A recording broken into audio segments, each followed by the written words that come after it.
তদন্ত করুন, সঠিক সুষ্ঠু তদন্ত করুন।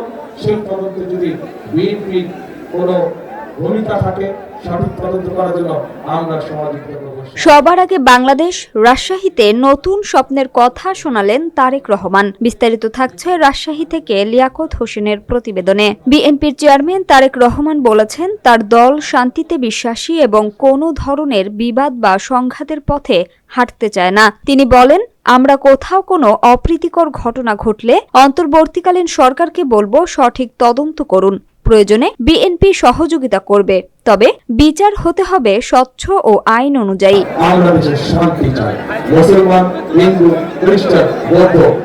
বৃহস্পতিবার বিকেলে রাজশাহীর ঐতিহাসিক মাদ্রাসা মাঠে আয়োজিত এক নির্বাচনী জনসভায় প্রধান অতিথির বক্তব্যে তিনি এসব কথা বলেন।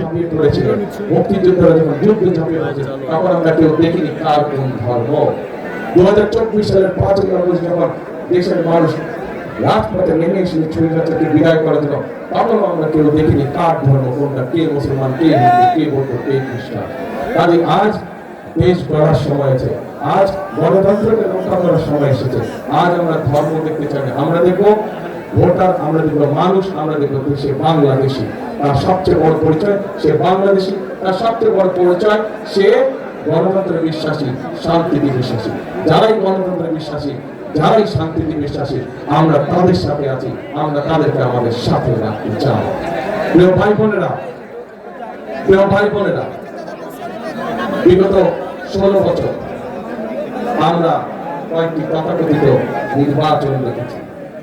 রাজশাহীর উন্নয়নে সুনির্দিষ্ট পরিকল্পনা তুলে ধরে তারেক রহমান বলেন, রাজশাহীর কথা বললেই পদ্মা নদীর নাম আসে, কিন্তু আজ পদ্মা, তিস্তা বা ব্রহ্মপুত্রে পর্যাপ্ত পানি নেই। পানির প্রবাহ নিশ্চিত করা জরুরি। ধানের শীষের সরকার গঠিত হলে ইনশাল্লাহ আমরা পদ্মা ব্যারেজ নির্মাণের কাজ হাতে নেব।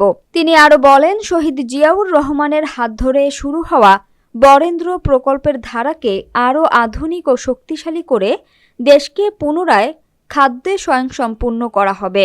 রাজশাহীকে শিক্ষা নগরী উল্লেখ করে বিএনপির চেয়ারম্যান বলেন, এখানে উচ্চশিক্ষিত যুবক থাকলেও পর্যাপ্ত কর্মসংস্থান নেই। আমরা রাজশাহীর আইটি পার্ককে পূর্ণাঙ্গভাবে সচল করব। এছাড়া আম চাষিদের ভাগ্য উন্নয়নে আধুনিক হিমাগার ও বিশেষ পরিকল্পনা গ্রহণ করা হবে। আগামী 12 ফেব্রুয়ারির নির্বাচনকে কেন্দ্র করে ষড়যন্ত্রের আশঙ্কা প্রকাশ করে তারেক রহমান নেতাকর্মীদের সজাগ থাকার নির্দেশ দেন। তিনি বলেন, এই নির্বাচনের সিদ্ধান্ত হবে দেশ গণতন্ত্রের পথে চলবে নাকি অন্য পথে। আমরা সাধারণ মানুষের জন্য ফ্যামিলি কার্ড এবং কৃষকদের জন্য কৃষি কার্ড চালু করব। এছাড়াও নির্বাচিত হলে রাজশাহীতে বিশেষায়িত হাসপাতাল নির্মাণ এবং সহজ শর্তে কৃষি ঋণ প্রদানের প্রতিশ্রুতি দেন তিনি। বক্তব্যের শুরুতেই স্মৃতিচারণ করে তারেক রহমান বলেন, দীর্ঘ 22 বছর পর আপনাদের সাথে সরাসরি দেখা হলো। সর্বশেষ 2004 সালে এসেছিলাম। আপনাদের সাথে আমার আত্মিক সম্পর্ক রয়েছে। জিয়াউর রহমান ও খালেদা জিয়া এই দেশ গড়েছেন। আমাদের মূল মন্ত্র, করব কাজ, গড়ব দেশ, সবার আগে বাংলাদেশ।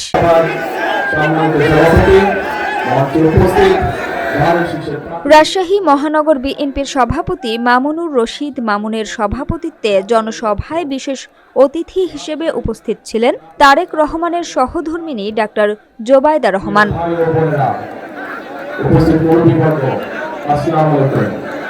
সাধারণ সম্পাদক মাহফুজুর রহমান রিটনের সঞ্চালনায় সভায় আরও বক্তব্য রাখেন বিএনপি চেয়ারপারসনের সাবেক উপদেষ্টা মিজানুর রহমান মিনু, সাংগঠনিক সম্পাদক সৈয়দ শাহিন শওকত।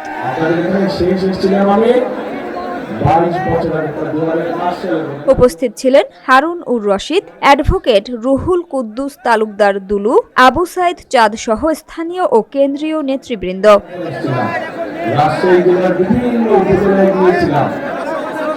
দুপুর থেকেই রাজশাহীর মাদ্রাসা মাঠ ও আশেপাশের এলাকা নেতাকর্মীদের উপস্থিতিতে জনসমুদ্রে পরিণত হয়। জনসভা ঘিরে পুরো শহরে ব্যাপক নিরাপত্তা ও উৎসাহ উদ্দীপনা লক্ষ্য করা গেছে।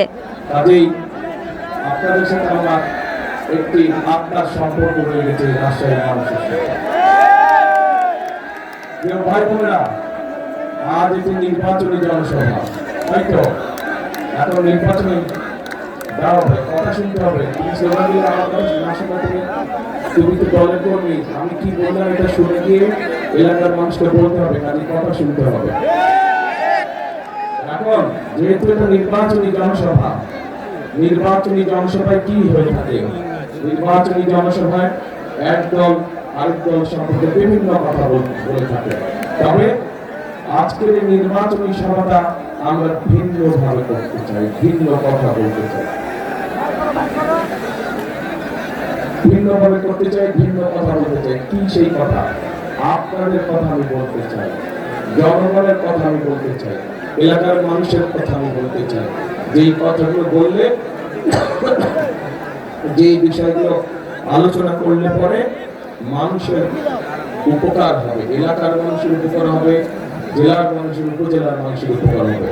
প্রিয় ভাই বোনেরা, যখনই অন্য জেলার মানুষ রাজশাহী নিয়ে কথা বলে, তখনই দুটো বিষয় তাদের চোখের সামনে ভেসে ওঠে। প্রথমে কোন জিনিসটা ভেসে উঠে বলেন তো? কোন জিনিসটা প্রথমে রাজশাহী কোনটা বোঝায়? পদ্মা নদী, পদ্মা নদী, পদ্মা। এখন কিন্তু দুঃখজনক ব্যাপার হচ্ছে, এই যে পদ্মাই বলেন, তিস্তাই বলেন, ব্রহ্মপুত্রে বলেন, যেই নদী বলেন, পানি আছে কোনো পানি নাই। পদ্মার সাথে যে খালগুলো, সেগুলোতে কোনো পানি আছে? কোনো পানি নাই। এরপরে আসেন, রাজশাহী বললে কি বোঝায়? শিক্ষা নগরী, তাই তো? শিক্ষা নগরী বোঝায়। এই নগরীতে বহু শিক্ষিত, উচ্চ শিক্ষিত মানুষ আছেন, কিন্তু তাদের মধ্যে বহু মানুষ আজকে কর্মসংস্থান অভাবে ঘরে বসে আছে। এখানে আইটি পার্ক করেছে, কিন্তু কোনো কাজ হয় না। আইটি পার্কে হয় কোনো কাজ? কোনো কাজ হয়। এখন এই বিষয়গুলো তো আমাদেরকে নজর দিতে হবে, তাই না? আমাদের নদীতে পানি দরকার। কেন পানি দরকার? এই রাজশাহী সহ এই বিভাগটা, এই বিভাগে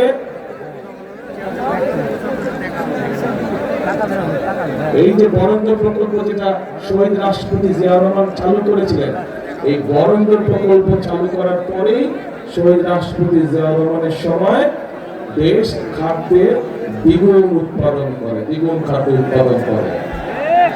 এখন সেই বরেন্দ্র প্রকল্প প্রায় আজ বন্ধ অবস্থা, তাই তো নাকি? আচ্ছা, আমি তোমার 2 বছর পরে আসছি, আমি কিছু জিজ্ঞেস করলে বলতে হবে তোমার, আমি জানবো কেমন করে? আচ্ছা, এই বরেন্দ্র প্রকল্প দেশনেত্রী খালেদা জিয়ার সময় শহীদ জিয়া যেটা রেখে গিয়েছিলেন, দেশনেত্রী খালেদা জিয়ার সময় এটা আরো বড় করা হয়েছিল, এবং পরবর্তীতে বিশাল একটা প্রজেক্ট আকার ধারণ করেছিল। শুধু যে খাল, শুধু যে রাস্তা, তা না, এটাতে বননের ছিল, বনের ব্যবস্থা ছিল, ছোট ছোট ছোট বনের ব্যবস্থা করা হয়েছিল। কিন্তু বিগত 16 বছর আমরা দেখেছি যে এটাতে কোনো কাজ নেই। স্বায়ত্তশাসিত প্রতিষ্ঠানের মধ্যে বরেন্দ্র প্রকল্প সবচেয়ে বড় প্রকল্প ছিল, যাদের নিজস্ব বাজেট ছিল প্রায় 1000 কোটি টাকা, কিন্তু সেই বরেন্দ্র প্রকল্পকে ধামাচাপা রেখে দেওয়া হয়েছে। প্রিয় ভাই বোনেরা, আমরা এই বরেন্দ্র প্রকল্পকে চালু করতে চাই সঠিকভাবে। আবার এই এলাকার খালগুলোকে আমরা খনন করতে চাই, পদ্মা নদীকে আমরা খনন করতে চাই। আরেকটি কাজ করতে চাই, যদি আপনাদের সমর্থন থাকে, যদি আপনাদের সমর্থন থাকে, আরেকটি কাজ করতে চাই, ধানের শীষ সরকার গঠন করলে ইনশাআল্লাহ আমরা পদ্মা ব্যারেজ নির্মাণের কাজে হাত দিতে চাই। পদ্মা ব্যারেজ যদি ইনশাআল্লাহ আমরা তৈরি করতে পারি, এলাকার মানুষের, পুরো এলাকার মানুষের উপকার হবে। রাজশাহী সহ নাটোর, চাঁপাইনবাবগঞ্জ, ইনশাআল্লাহ আমরা পদ্মা ব্যারেজের কাজে হাত দিব। এখন আসেন প্রিয় ভাই বোনেরা, এইগুলো হচ্ছে কতগুলো হচ্ছে পুরনো পরিকল্পনা, যেগুলোকে আমরা নতুন করে চালু করবো। শহীদ জিয়া শিক্ষা কর্মসূচি, সাথে আমরা পদ্মা ব্যারেজের কাজে ইনশাআল্লাহ হাত দিব যত দ্রুত সম্ভব। কিন্তু তার জন্য আপনাদের সহ এই পুরো অঞ্চল, উত্তরাঞ্চলের প্রত্যেকটি মানুষকে ধানের শীষকে জয়যুক্ত করতে হবে। কারণ এই বরেন্দ্র প্রকল্পের সুবিধা রাজশাহী থেকে শুরু করে সেই ঠাকুরগাঁ, পঞ্চগড় পর্যন্ত কৃষকরা সুবিধা পেয়ে পায় না, সেই পর্যন্ত চলে গিয়েছে এটা প্রকল্পের সুযোগ সুবিধা।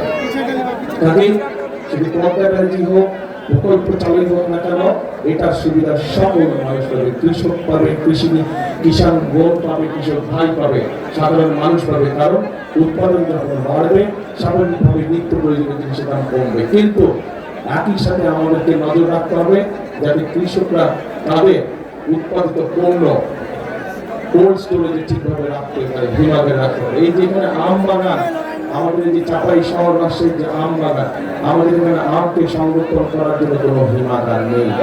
আমাদের পরিকল্পনার মধ্যে একটি আছে কিভাবে আমকে সংরক্ষণ করা যায়, আরো বেশি কিছুদিন রাখা যায়, সেটা পরিচালিত করে আমরা আমের জন্য হিমাগার তৈরি করতে চাই। প্রিয় ভাই বোনেরা, এবার আসেন আরেকটি কথা বলি। ওই যে বললাম, রাজশাহীর কথা বললেই একটি কথা মনে আসে, শিক্ষা নগরী। কিন্তু মানুষ শিক্ষিত আছে, উচ্চশিক্ষিত মানুষ আছে, আইটি পার্ক আছে, কিন্তু কোনো কাজ নাই। আমরা এই আইটি পার্ককে সচল করতে চাই। আইটি পার্ককে সচল করার মাধ্যমে শিক্ষিত এবং উচ্চশিক্ষিত যে মানুষগুলো আছে, বিশেষ করে যারা আইটিতে কাজ করেন, তাদের আইটি সংক্রান্ত যে কাজগুলো তাদের দরকার। এই মুহূর্তে আইটি সংক্রান্ত কাজ বলতে আমাদের যে মোবাইল ফোন কোম্পানিগুলো আছে, যে কয়েকটা, শুধু ওই কয়েকটাতেই কাজ করা যায়। এর বাইরেও বহুত কাজ আছে যারা আইটিতে, আমাদের অনেক তরুণ আছে, অনেক যুবক আছে যারা এই কাজে পারদর্শী, কিন্তু তাদের কর্মসংস্থানের উপায় নাই। আমরা সেই উপায়টি তৈরি করতে চাই, আইটি পার্কের মধ্যে সেই উপায়টিকে তৈরি করতে চাই। একই সাথে আমরা এই বিভাগে ভোকেশনাল ইনস্টিটিউট তৈরি করতে চাই। যে ভোকেশনাল ইনস্টিটিউট তৈরি করার মাধ্যমে আমরা আমাদের ছেলেদেরকে, আমরা আমাদের মায়েদের, এই বোনদেরকে ট্রেনিং দেব, এবং সেই বিভিন্ন ট্রেনিং দেওয়ার মাধ্যমে তাদেরকে আমরা দক্ষ শ্রমিক হিসেবে গড়ে তুলতে চাই, যাতে করে তারা দেশের ভিতরে নিজেদের ব্যবসা বাণিজ্য করতে পারে, অথবা সেই ট্রেনিং পাওয়ার পরে তারা বিদেশে কর্মসংস্থানের ব্যবস্থা করতে পারে। প্রিয়